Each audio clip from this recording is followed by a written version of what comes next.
შეაჭერის ფინანსთა და ეკონომიკის სამინისტროს მიერ გამოცხადებულ 19 ვაკანსიაზე კონკურსის პირველი ეტაპი მიმდინარეობს. მასში 197 კონკურსანტი მონაწილეობს, სწორედ ამდენმა გადალახა მომდევნო ტურის აპლიკაციო განაცხადების შერჩევის შემდეგ.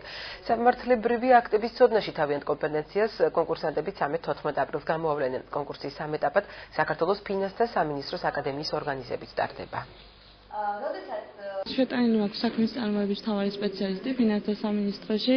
რა თქმა უნდა, ცოტა ამაღელებელი სიტუაციაა და იმედია ჩავაბარებთ ყველა წარმატებას უსურვებ. ეს პროცესი დაიწყო, ვთქვათ, ერთი კვირის წინ, როდესაც მოხდა სკანირება, ვთქვათ, აპლიკანტებისა, გადაირჩა ყველაზე, ვთქვათ, იმ გადალახა ის ეტაპი, რომელიც წარმატებულად ჩაითვალა სკანირების პროცესი, ახლა მიმდინარეობს შემდეგი პროცესი, რომელიც არის ტესტირების პროცესი.